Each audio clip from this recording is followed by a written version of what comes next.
She's recognized as South Africa's Investor of the Year in 2019. She's also a trailblazer in the South African property investing arena. I soon reached the ceiling because then the banks didn't want to give me more money. But then I was like, actually, if we can all come together, we know the same Stokvels that our mothers did, it can actually buy properties. When I started working, I rented like for a year and I did the maths and I'm like, the maths is not mathsing. Let me rather get my own property, and I did. People would rather default on like credit obligations from the banks and the retailers, but they will not default on their Stokvel contributions. Are you guys making money? We'll be making money by the end of this year. We've been making money. We've been.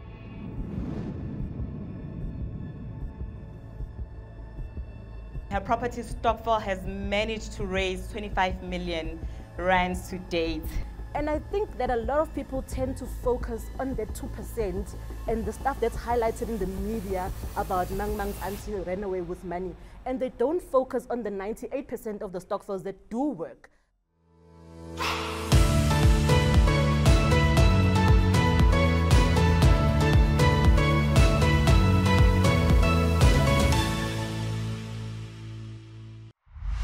My name is Umbale Mavundla. Yeah, and I'll be driving this conversation tonight. Welcome, Silindile. I'd just like to, you're very welcome. I'd like to introduce you shortly. So Silindile, she's known for many things, but the one thing that she pioneers in is the property sector. So she's recognized as South Africa's Investor of the Year in 2019. She's also a trailblazer in the South African property investing arena. She's also a property investment coach. Her property Stokvel has managed to raise 25 million rands to date. Silindile Lesenyane from Property Stokvel. So my very first question, I'll try to be brief. My very first question is, how did you get into the property industry? What led you there? Okay, the property thing started at home. My mom, Orekaya, we had what we call a back room. And so I got exposed to that from an early age. And for me, I think where the light bulb really switched on in my mind was my mom passed away in 2007. And at the time, she had left me with her 2 nieces that she had adopted, right? I was an only child. But anyway, so now I was fairly young at the time, and now I had responsibility for these 2 young ones to take care of, and I didn't have the money to take care of them. Those rooms actually helped us to survive. Because when my mom passed away, her salary came to an immediate stop, as we all know, but the income from the tenants didn't. So what happened was they just simply said, okay, Sli, your mom is no longer here, where do we pay to? Whereas her government salary, they're like, okay, she's gone, stop. So for me, that's the light switch to say, you know, we really need to, yes, we work, but the money that we earn through our jobs and our salaries, it needs to go somewhere so that it can take care of our families, even if when we're not there. So for me, I think that's where the seed really got planted. And so I realized that we could be able to, you know, have food, pay for a nanny, pay for electricity, and manage the household while my mom's estate was being wrapped up. Which was a real benefit, because otherwise we wouldn't have had money. But then when I started working, I rented like for a year and I did the maths and I'm like, the maths is not mathsing. Let me rather get my own property. And I did, right? At the age of 23, I bought my very first property, a 2-bedroom in Midrand, which I still have to date. And the interest rates started climbing like how they are now. And I found myself struggling to keep up with the payments. And I thought, but I've got a 2-bedroom, no one is using the other room, why am I not renting it out? You know, and that's when I actually rented the other bedroom in the property that I had. And I think from then on, then I started getting intentional about actually going and buying investment properties. But that's where it all started. And which year was this? 2007. Okay, 2007. So we would, because our logo says share the codes, we want you to share the real codes, right? Yes. What does the property sector, what does the property market really look like in South Africa? Is it, of course you're going to say, yeah, we can invest, but really? Can people really go in and invest? What does it take? So the honest truth is not a lot of people can afford to invest in property. That's the honest truth. The recent stats show that the average first-time home buyer is 37 years old. That is how long it takes for the average person to buy a home. It also states that the average house price for the first-time home is about 1.2 million rand. So bearing in mind our high unemployment rates, the fact that we don't earn enough money, and the fact that as black people, and especially as women, we tend to not earn much. So that becomes further and further and further away. But there's still that hope, right, to be able to enter that market. But I'm not gonna lie and say it's easy. We're operating in a high inflation environment. We're operating in a high interest rate environment. It simply is not affordable for the average person to enter the property market. Okay. So you've managed to raise about 25 million rands, which is a lot of money. It is. And I just want to highlight that community capital is a real currency, you know? That's how you manage to raise that money. So what's the real strategy? How do you convince people to come together and be like, okay, we're going to raise 20 million? In fact, how do we even get to 1 million? What do you tell people? It's an interesting question. I think Ulebo mentioned it, that these things start on Facebook, you know, and I think we underestimate the power of the communities within which we operate in. I'm a nobody. I don't have a big following. I'm not an influencer. I'm not a celebrity. But I just started by posting on Facebook, and it started with just sharing, guys. And I actually saw a screenshot somewhere. I think you guys have seen this, where someone says, "Oh, there's like 20 of us in a room. If we can all take out 1,000 rand, imagine what we can do." And I thought, actually, you know, that's a good idea, you know, because when I started investing in property, like I was saying, I soon reached the ceiling because then the banks didn't want to give me more money. But then I was like, actually, if we can all come together, we know the same Stokvels that our mothers did, it can actually buy properties. You know, I think that's where it started, and I started posting about it, and then I shared with my friends, and then we got together and we're like, okay, let's actually do this. And so one day I'm on the Brown Sense group and I see WhatsApp, Nabolebu, and I've forgotten the guy with Brown Sense now, and they're saying, we're starting a People's Stokvel, la la la la. Then I joined, and I'm like, there's even a technology that can enable this whole thing. So I think the dots then started to join, and that's when we actually started. So the important thing is, you know, in a Stokvel, there's a lot of almost negative connotations. I was speaking to Kolani earlier today when we were having dinner, and he was saying, but why do people run away with money? And I think that a lot of people tend to focus on the 2% and the stuff that's highlighted in the media about Mang's auntie ran away with money. And they don't focus on the 98% of the Stokvels that do work. The ones that send us to school, the ones that keep our household running, the ones that keep our parents away from debt, and. So I think it's very important that we remove that stigma and we create trust within our communities. And there's a statistic from Old Mutual when they did the savings and investment survey. And they said that people would rather default on their credit obligations from the banks and the retailers, but they will not default on their Stokvel contributions. So that goes again to the power. Because these people that you're going to default with are the same people you're going to have to sit around the dinner table with. They're your cousins, they're your aunts, they're your colleagues, and Edgar doesn't know where you stay. You know, they don't care about you. So when you do that, you isolate yourself. So it's got a big social responsibility in a way to honor your Stokvel contributions. So even for me, starting the Stokvel by going to people that were friends on my Facebook, I've got nowhere to hide. You know what I mean? So I have to make this work because these are my colleagues, they're my friends, they're my neighbors, they're people I grew up with. If I fail, then they'll be like, yeah, was fucking doing. I understand. So I think that's what it's about, right? It's about starting with where you are, who you know. And it just really grew organically from, you know, those people that I initially shared with on Facebook, and then they invite other people. And that's how it really grew. Yeah. And also, just speaking of Stokvels, do these people really own these properties? Or do they sit with the Stokvel? Do they get to have a say in what happens? What kind of developments happen in the properties? How involved are they in the decision making? How involved are they in the day-to-day? Okay, so in terms of the decision making, not in like the everyday decision making, like You know, should we paint it, which shade of gray should we paint? So not to that level of involvement, but like the really big decisions, like should we buy this property or not? You know, does it make sense? So we do involve the members in that regard. So in terms of ownership, yes, they do.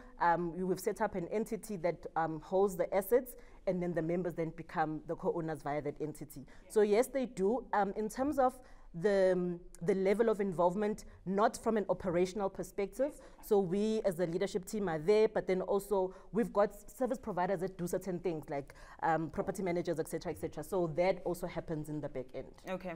And are these service providers, like, are you sourcing them from within, from the people in the Stokvel, or are these like outside service providers? So we try by all means to accommodate our members that do have, you know, certain businesses. Like for example, pest control will reach out to our members and say, we're looking for pest control, we're looking for transport, we're looking for this. So we do try by all means to search within the members themselves, and if we can't get a service provider within the network, then we'll go out. Okay. 25 million rands raised up to date. Are you guys making money? If yes, give us an example or an estimate. How many members do you have?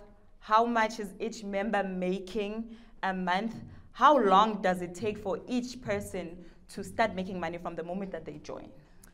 Okay, so when we started, we had a different business model to the one that we had now, in the sense that, you know, when we started, we were like, we knew in the industry and we don't really know what the real mechanics of how it works. So we're going to partner with other developers and other investors that are already in the space. So we would plow funds into those investments and would get returns. So those they were in the early stages. But then once we found our feet, we were then able to actually acquire our own assets. So really, in terms of how much each member makes, so right now we've really been on a big acquisition drive, just like buying properties. So not necessarily paying much in terms of dividends, because we are still, you know, in that seed planting stage. But I'll make an example. We recently acquired a property for 3.7 million rand. It's actually just here. It actually takes UJ students, and that property is expected to make like 1.9 million rand a year. You know, and we got it for 3.7 million rand. So it's those kinds of things that, as you all know, the NSFAS drama, the payments are delayed, but we know that it's money that's going to come. And once that money comes, it increases the valuation of the building, because now they're looking at the fact that we can accommodate 53 students at roughly 5,000 rand each, and that determines the value of the building. So those are the kind of things that, so maybe from a cash flow perspective, it might be a bit delayed, and also because we still have to pay off the building, we prioritize rather, you know, buying those assets and finishing that off. Yes. Yeah. So we're looking at what years?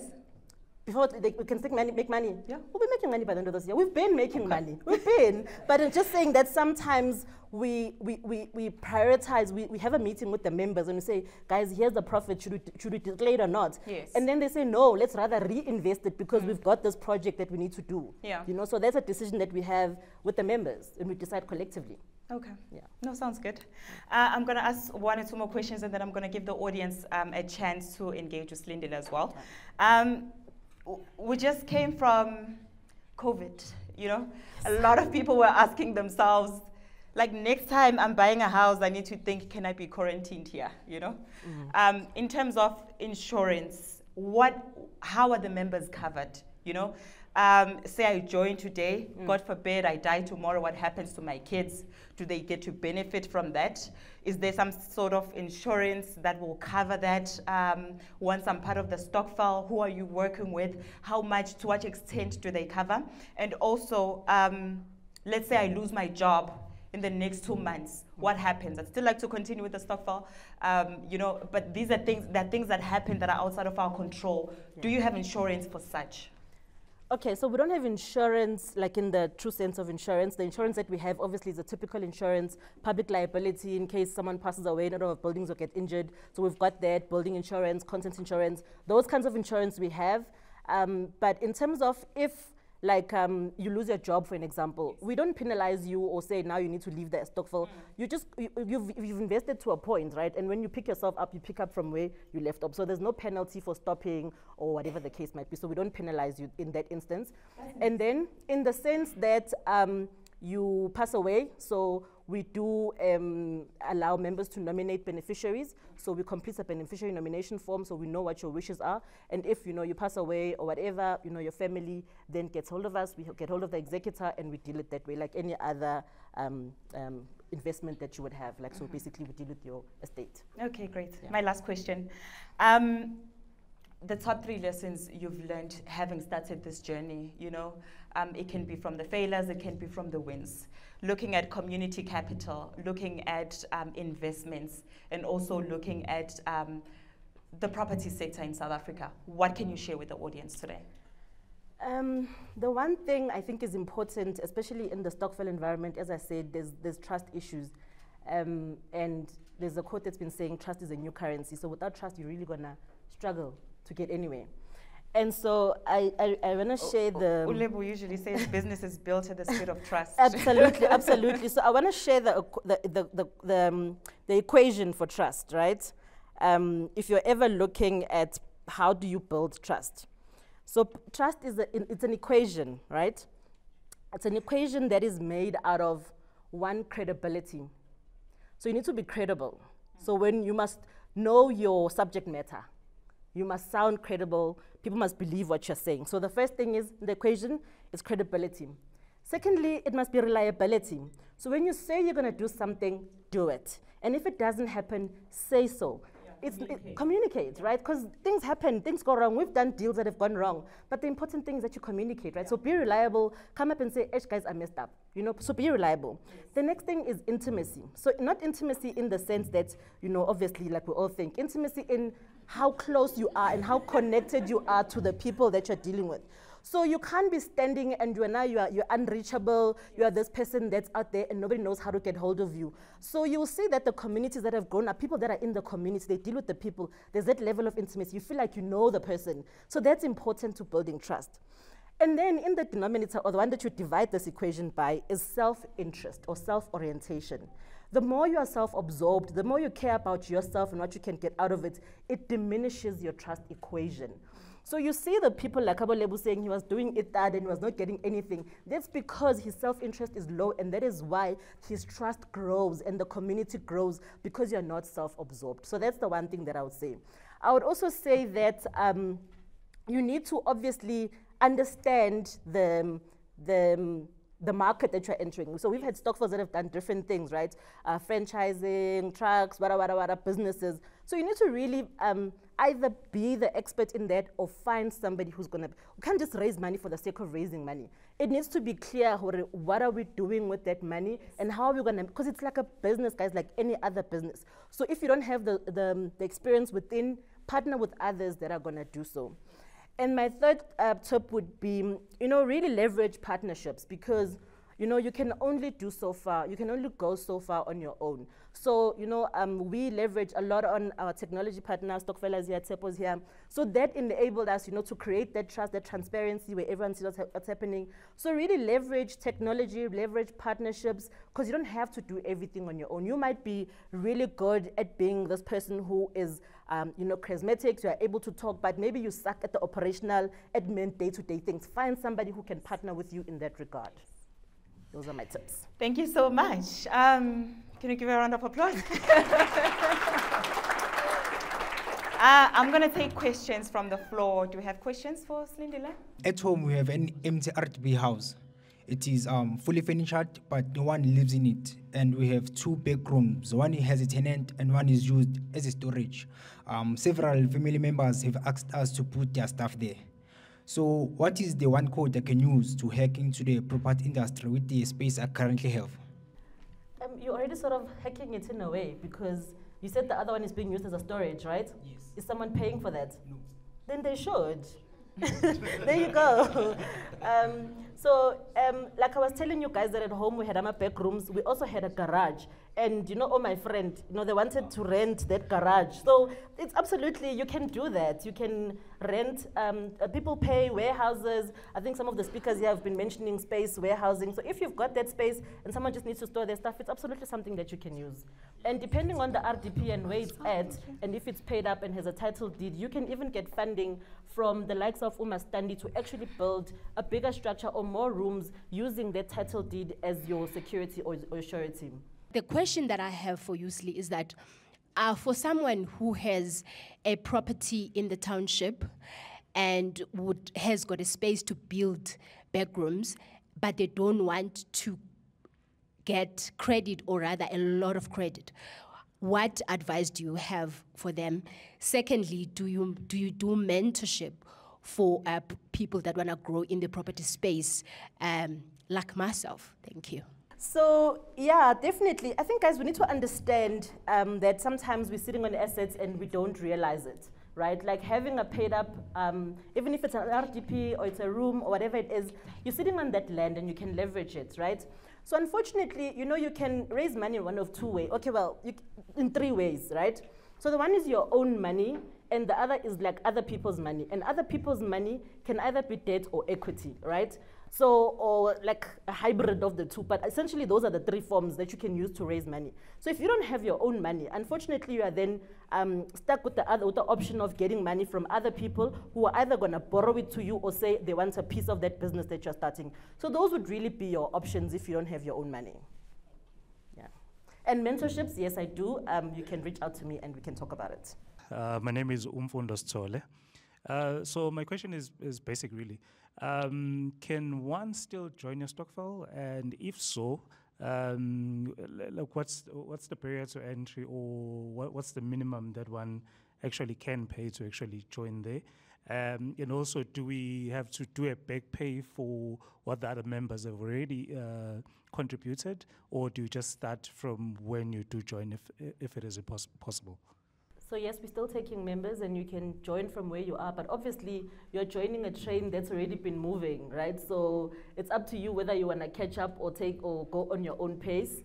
So our first investment is 10,000 Rand. That's what gets you through the door. And then thereafter, it's 1,000 Rand a month. My question is basically in terms of your investments focused. Are you guys targeting sectional title properties, or are you targeting standalone full ownerships in order to be able to make sure that you maximize on your returns? Okay, so our preferred strategy is not sectional title because of the limitations. You can, you know, with a sectional title, you can only do so much, you know, to increase the value, to increase the rent. So it's really limited. We only have one sectional title, and we're using it as an Airbnb. And that's because as an Airbnb, if we were renting it as a normal rental, we'll probably get like 10,000 Rand a month at the most. But because we're doing Airbnb, we're charging about 1,200 Rand a night. So that allows us to earn more from the very same property, up to 3 times more than what we would have earned had it been a normal residential. And that is why we don't prefer sectional title. We prefer freestanding building because there's so much more you can do with it. Like for example, we've got a property in Potchefstroom that's just simply by rezoning, and the value of the land has increased. So those are things that you can't do with a sectional title. It is what it is. The rent is what the market dictates. The property values are what the market dictates. There's nothing you can do with it. Okay, thank you very much, Silindile. Thank you very much. Can you have a round of applause, please? I hope you guys took away some very valuable lessons. From here, we're going to network and grab some snacks. So please feel free to engage with Silindile and others some more and see how we can continue these conversations and actually collaborate further.